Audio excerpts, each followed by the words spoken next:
the first 30 seconds of this morning's video is all you need to hear. You know, if I could tell y'all one thing, right? Like, do not go through life looking for evidence that you're not enough, because you will find it. I was like, ba-bam! Wait a minute. Here's what I'm going to do. This is super important. For those of you who have not seen the video, I'm going to play the first 2 sentences for you. Y'all got to hear this shit, man. And it's only a 10-minute video, and it will change your life. But I just want you to hear the first 2 sentences, okay? Ashley, Eileen, everybody, pay attention. You don't belong. Because you will. Don't walk through the world looking for evidence that you don't belong. Because you will always find it. Don't walk through the world looking for evidence that you're not enough, because you'll always find it. Our worth and our belonging are not negotiated with other people. We carry those inside of our hearts. And I'm going to do that again. Dude, this is so good. don't walk through the world looking for evidence that you don't belong. Because you will always find it. Don't walk through the world looking for evidence that you're not enough, because you'll always find it. All right. Comment if you know somebody, or actually, comment if you yourself have ever done that. Put me. Walking the world looking for evidence that you don't belong. I did that. You mean a skinny little Asian immigrant growing up in East Texas with a bunch of cowboys and cowgirls? I felt like I didn't belong. Made fun of my peach polyester pants when I was a little kid. I didn't know any better. It wasn't until I got to middle school and high school and I noticed there were rich kids, you know? And like, I'm looking for evidence that I don't belong. Looking for evidence that I'm not enough. And what happened was when I got into high school and like, it became, after my freshman year in high school, like I was either first or second in my class. And so like, that helped me to belong.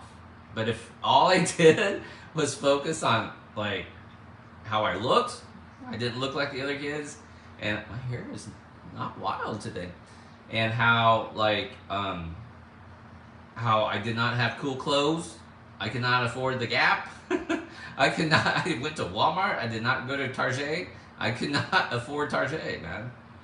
For those of you who don't know Target, that's French for Target. I mean, you know, do not go through the world looking for evidence that you're not enough. You will find it. And I was like, dude. If I could tell the obesity community one thing, man, she said it. You're doing that. Am I right? The heavier you get, listen to me, the heavier you get, maybe it started as 10 pounds, 20 pounds. It was 20 pounds after each kid, whatever it is. It was a divorce. It was breast cancer treatments. It was chemo. I mean, whatever it is, you're putting on a few pounds, and then you start saying these I ams, right? I am tired. I don't want to deal with it. All right. Some of you are like, oh shit. So these things add up. These are examples of looking for evidence that you're not enough. Listen to me. Listen to me. You know, I don't know what to do. I'm only a stay-at-home mom. I only had a high school diploma. These are things, these are examples of y'all looking for evidence that you don't belong, that you're not enough. I'm too tired today. I'm stressed out. The second you say, I'm stressed out, I can't deal with this, you're arguing for this life. Does that make sense? I mean, Dr. V is fucking excited because I went to Secret Knock. I got around people that are like, Dr. V's the man. We love Dr. V. And I got people talking good. And they're like, I want to invest in your ranch. Tell me about your ranch. I want to invest in your ranch.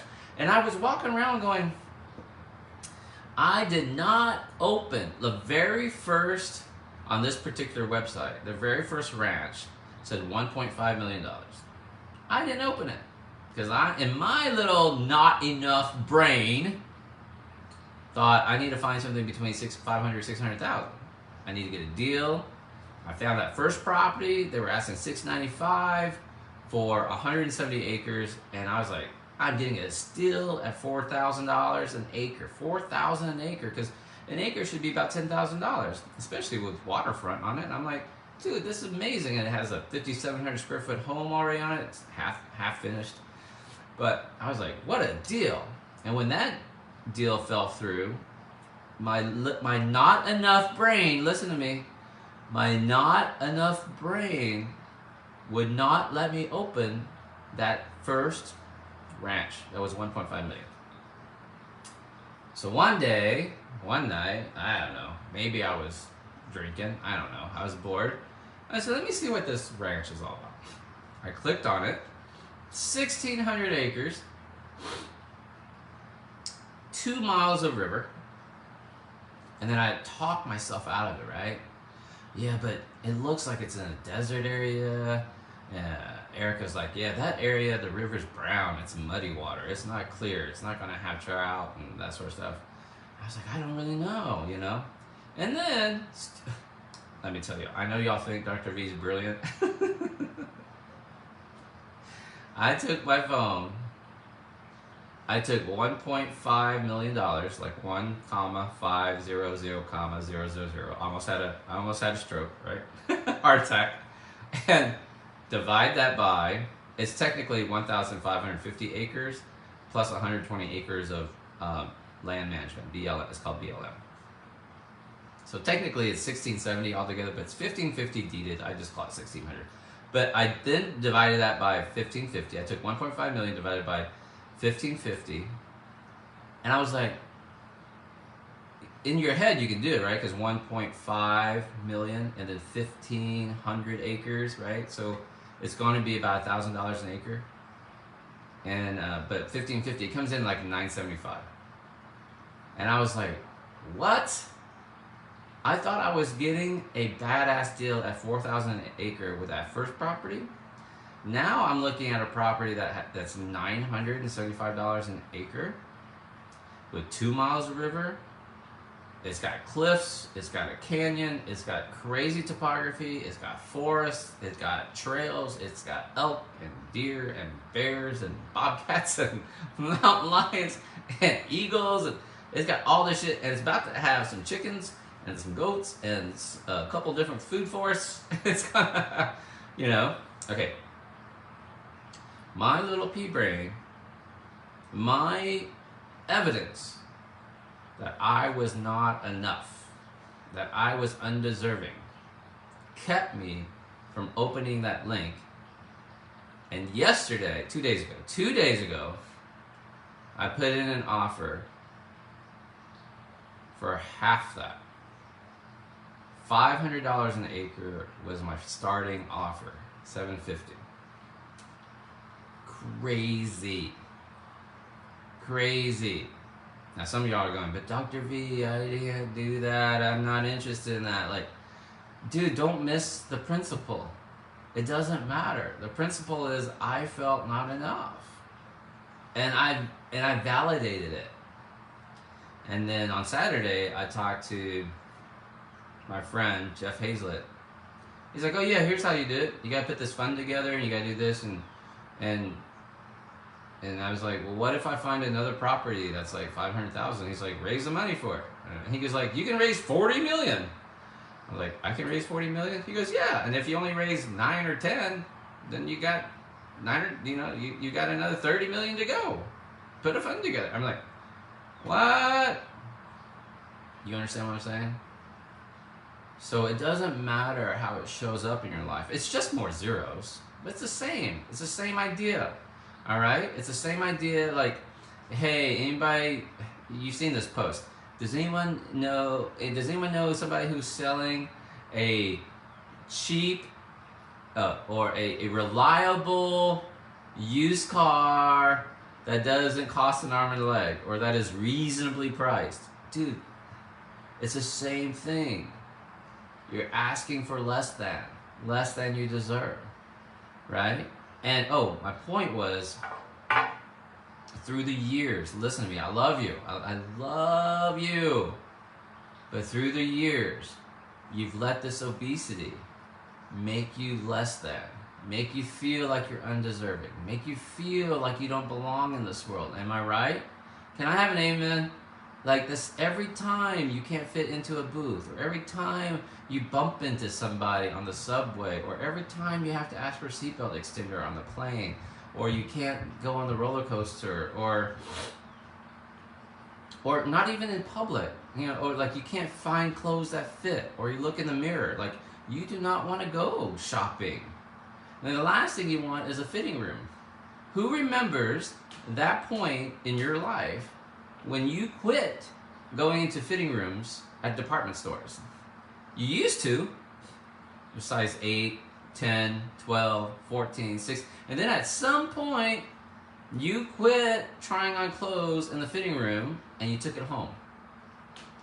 Now, some of y'all are sitting there going, how the fuck does Dr. V know that? But you did it, didn't you? At some point in your life, you quit trying on clothes in the fitting room because it was too painful, too uncomfortable. Maybe the room was too small. Maybe you didn't like to look in the mirror. Maybe you didn't like the department store girl like checking you out, or you thought she was judging you, right?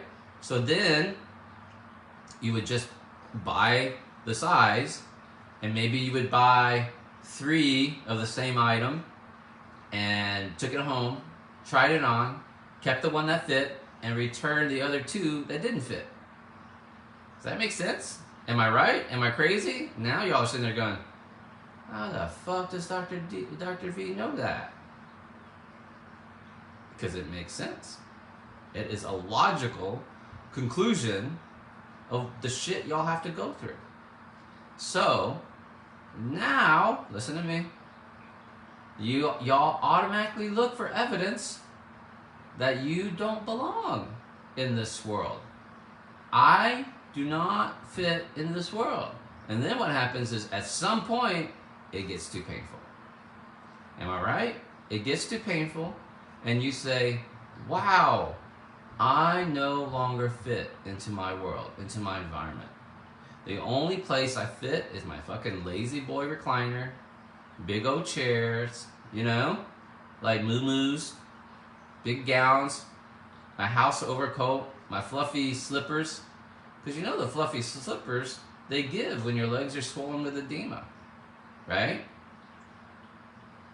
That's the deal.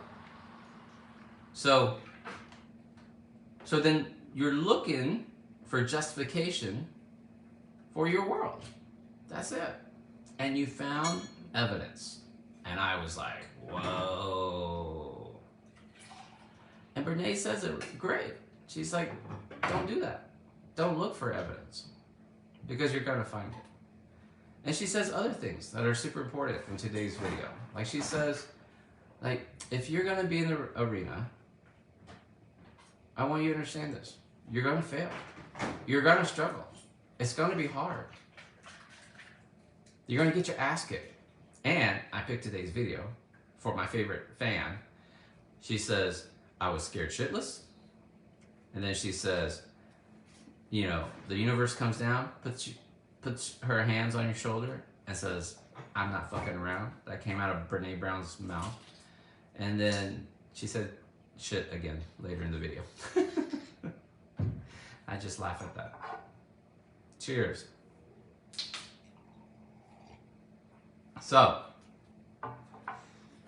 and then she says, you know, there are these people, and I'll call them motherfuckers, who sit in the arena, sit in the spectator seat, and they are telling you you're not enough. They're telling you you're crazy. They are telling you, like, they're telling you can't do it. And you can't believe them. You cannot listen to them. Now, you can't shut them out, because if you shut them out, then you cut yourself off from vulnerability. And vulnerability is super important. You just can't take what they say to heart, right? But it's connection. So when I say I don't give a fuck about what people say or do or think about me, I really don't. I don't take it to heart. The crazy ass shit people said on my fan page or my YouTube channel about my COVID stuff, I don't take it to heart. Now, I used to. It used to bug me. It was quite painful when I closed the practice and I retired and I walked away and this and that. And for a few years, I didn't know what I was doing, but I'm retired. And here's the key. Because you cannot cut yourself off from vulnerability. All right? Which let me give you the other aha.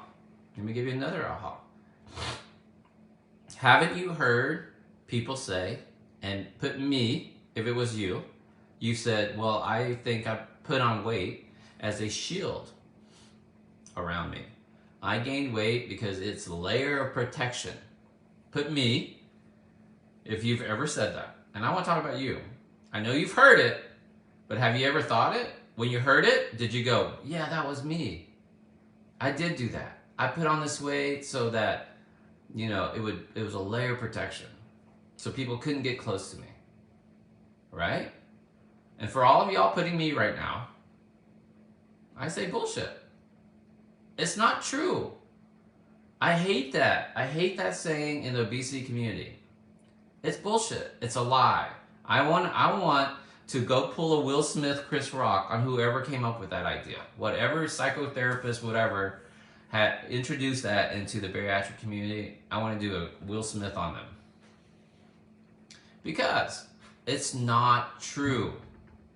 It offers zero protection. In fact, it does the opposite. It draws attention to you. It makes you uncomfortable in your world. But they spun it. You understand what I'm trying to say? I tough love you. But they spun it to make it like justified. And now you sit there and you listen and you go, oh yeah, that makes sense. I did do that. I did do. No, you did not.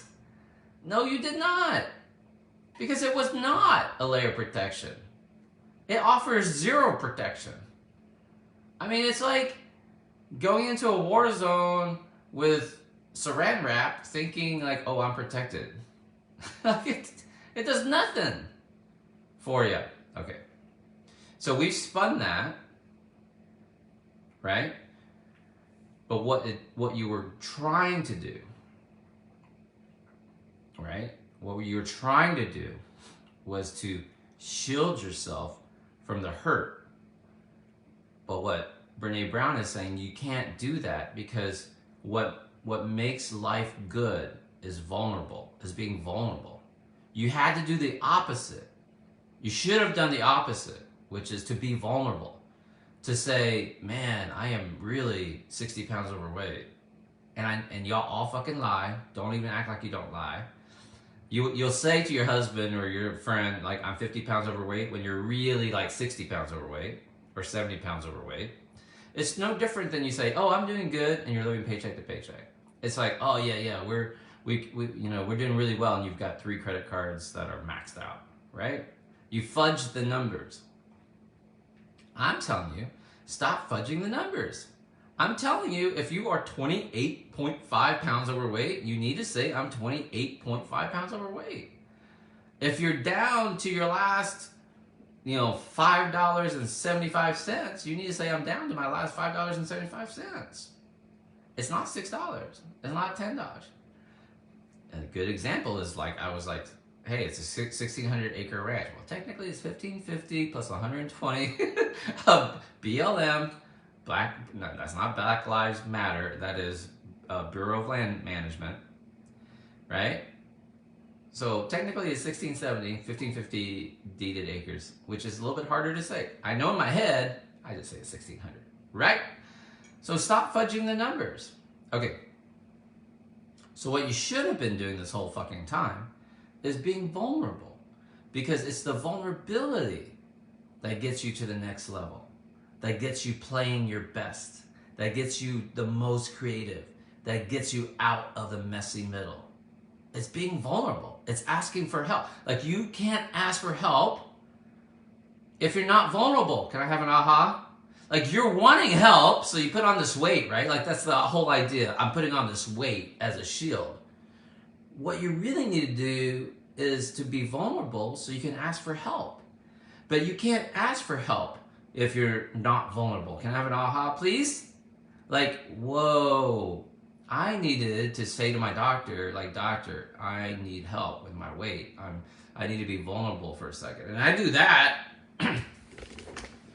We do that in my mastermind a lot, especially when you have a bunch of like A-type guys, macho men, who are doing $1 million businesses and big deals, who are a little bit tipsy, and then like 2 in the morning we'll go, I need to be vulnerable for a second. And everybody puts on the, like the non-judgy, okay, we're not going to judge you. And we put on the like earmuffs, the blinders. And we're going to focus on Mr. Vulnerable, right? And what we say is like stays in this little circle. And try that. You need to try that. If you've never done that, you go, I need to be vulnerable with you for a second. Is that okay? Can I trust you with this? It's like, yeah, what? You sleeping on your husband? Like, no, I'm not sleeping on my husband. Like, I'm broke, or I'm really like 100 pounds overweight. Like, my real weight's like 300. And you go, 300? Like, you don't look like you're 300. I know, but I am. And reason why is blah, blah, blah. I'm skinny from the shoulders up. Yeah, there are people that are literally skinny from the shoulders up. And all their weight is down on their behind, the badunkadunk. And they look that way. And there are men that are like 300 pounds of muscle. But they are 300 pounds. Right?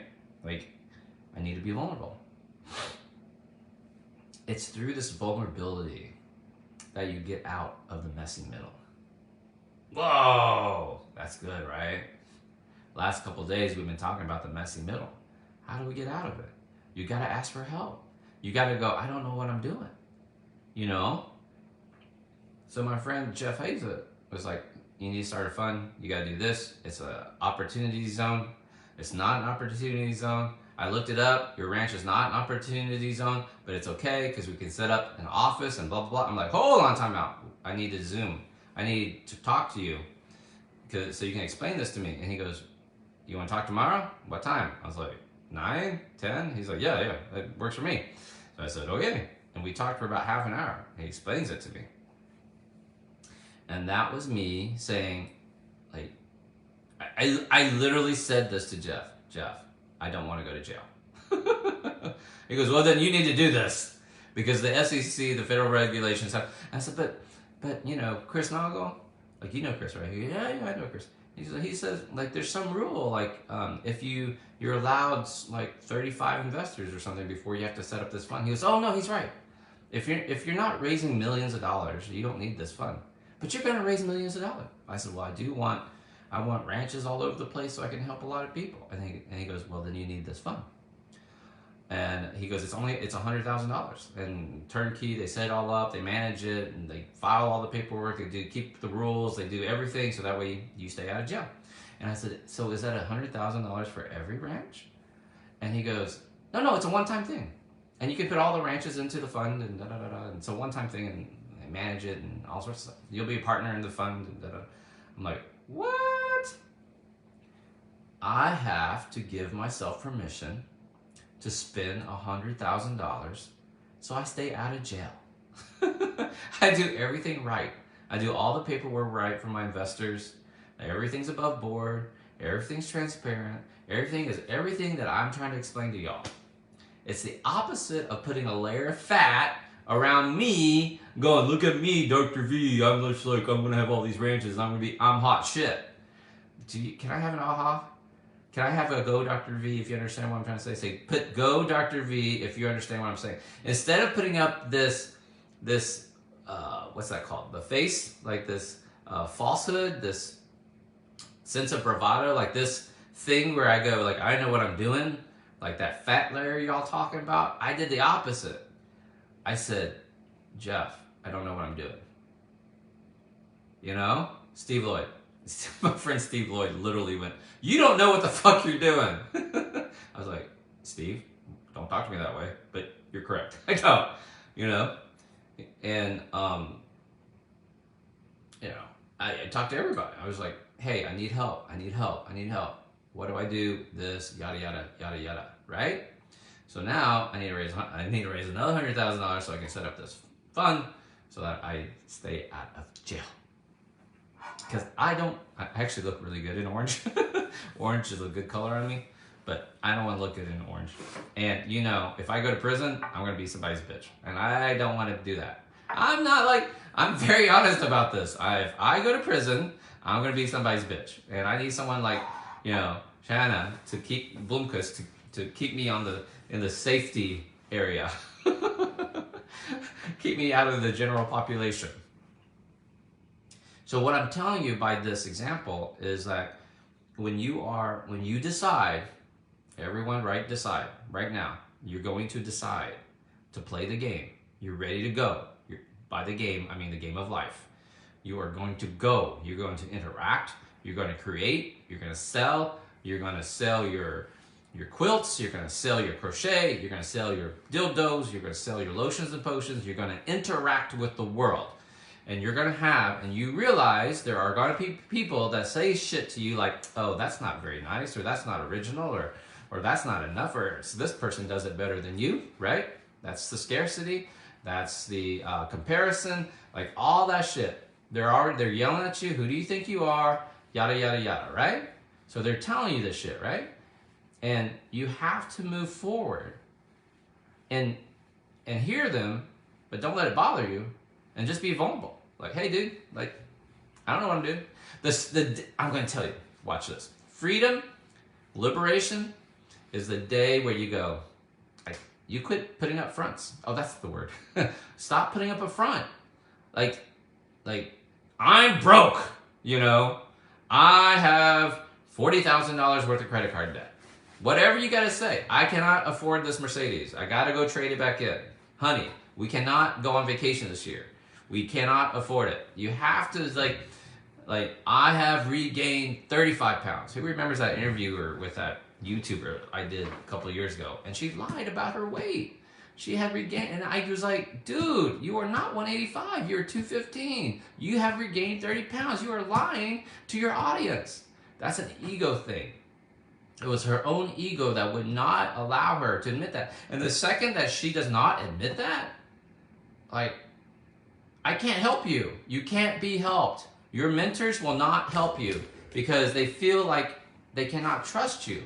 I cannot trust what you're telling me. What are you trying to tell me? Your numbers are off. This does not make sense. How is that possible? You know, if you're earning that much, then how is it that you're broke? Well, it turns out I'm not really earning that much, and I'm spending a lot more than what I told you. Well, now I can't believe you. I can't help you. You're not honest with me. Your mentors will go away. Your AP will go away. I'm telling you, your AP will go away. This tribe will go away for you. The tribe is still going to be here, but you're not going to feel comfortable because the comparison kicks in. Watch, listen to me. The comparison kicks in, and you start thinking, well, you know, I don't feel good about myself because I'm seeing all these other people have results, but I'm a special butterfly.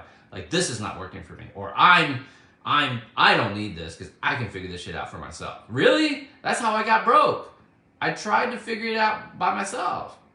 You can't do that. You're looking for vulnerability. What the missing ingredient? Oh my God. The missing ingredient that y'all have been searching for this whole fucking time is vulnerability. You want to lose your weight regain? You find it in vulnerability. You find it in saying, "Dude, I don't know what I'm doing. My eating is out of control. I am snacking at night. I'm not drinking enough water. I am depressed. I'm sitting on my couch. I'm not, you know I told y'all I walked 10,000 steps, but reality is my ass was on my couch all day long." That's how you get started. That's the missing formula. And the reason why I know this is because of the thousands of patients that I've talked to in my office when they first came in for surgery. They all fucking lied. All of y'all. They lied about how they gained weight. They lied about how they felt about themselves. They lied about everything. They lied about their marriage. Oh, we've been married 30 years. Happy? Well, not most of the time. Oh, yeah. Okay. And it turns out he's been having an affair for the last decade. That happens all the time. The missing ingredient is vulnerability. And if you, let me give you some homework. Homework! Call your AP and you say, hey, I'm going to be completely vulnerable with you. Is that okay? Okay. This does not leave this conversation. Okay. I've been having an affair. I'm broke. The reason why I'm not coming to see you is because I can't afford the plane trip. I mean, I could, but then the lights will get turned off. Or my husband. Or, my significant other's jealous of you. I'm always talking to you. Whatever it is, be completely vulnerable. I'm going to be completely vulnerable with you. I'm eating popcorn at night. I'm snacking. I'm eating 3 meals. I'm eating too much. Like, how much is too much? Oh, well, I try to do the little... Dude, stop! You're not trying to use a little plate. You're not... stop it. Jim Rohn says, I give him all my reasons so I don't look bad. You got to give the reasons so you don't look bad. I tried, but I forgot to bring my small plates and my small spoon and fork and blah, blah, blah, blah. You got to have reasons. Stop it. Stop with the reasons. You just go I'm out of control. How bad? I don't know because I'm not willing to write it down. Well, let's start with that. You and we're going to start literally food journaling. Let's weigh our food. How do you want to do it? Well, I've tried calorie counting and that really bugs me. I've tried food journaling and that really bugs me. Well, what works for you? Because not recording it, not being vulnerable, not being honest is clearly not working. Damn! Damn, Dr. V is laying down the hammer today. Right? 758. Good God. The 750s. What about that? How are the 750s doing? I don't think I've ever said that before. The missing ingredient, for those of you who've offered to write my Elevated Tips book, dude, the missing ingredient is vulnerability. That's a huge one. The missing ingredient in obesity is vulnerability. Put away your fat excuses, your fat protection layer. Listen, when y'all leave the tribe, if you ever leave the tribe, when the tribe comes to an end and y'all go to another bariatric group, you won't be able to stand it. In fact, comment if you've pretty much left every other bariatric group because you cannot put up with all the shit they're saying and doing and trying to get away with and sneaking and all their reasons. It already bothers you, right? That's why Janubis, you guys are special. I don't know why I have not, when I started this 2 years ago, I would open every month. And we built up this group to 2,200 people. And it was chaos. People on different pages, people complaining and whining. I said, purge. I got y'all down to the 370. Comment, have you ever been in another group? Or, not even another group, but have you talked to somebody? Oh, they'll look at you. Hey, AC. Hey, Christina. Hey, Tess. Hey, Patty. You're doing great. You look so good. Tell me what you're doing. And you tell them, and they roll their eyes. Oh, I can't do that. Or, oh, I can't join the group. Or, how much is he charging? Or, oh, I just want a pill. Or, oh, I need to check with my doctor. Ashley Kirby the other day. Hey, let's do this 24-hour fast. And people are like, oh, I got this problem. And they have all these reasons. Now you're freaking whatever. You can't be bothered with them. Right? Because they're not going to do the work. I mean, you do that enough times with people who talk a good talk. They're like, oh, no, you tell me what to do. I'm going to do it. And then they quit. They don't even get started. You do that a few times, you go you know what? I'm just going to take care of me. I'm going to take care of me. I'm going to find a handful of people who actually, like Shan said, integrity, actually say what they mean and mean what they say and do what they say. And that's who I'm going to ride with. That's who I'm going to go through this life's journey with. And I'm done with all the other people. And, Renee says, dude, they have a seat in the arena. They're gonna be there. You can't block them out. Just don't take it to your heart. I am the wilderness. They said, oh, you're not strong enough to tough it out in the wilderness. And that's when you dig down into your heart and you remind yourself, I am the wilderness. I'm a hot fucking mess. I love y'all very much. Day 758. Do you receive it? The 700s, man. Killer. 750s. Ba-bam! The last 3 days. Got your money's worth. I love y'all very much. I will go back and read your comments. I have an appointment. Boom! Perfect timing. Love y'all. Talk to you later. Bye, guys.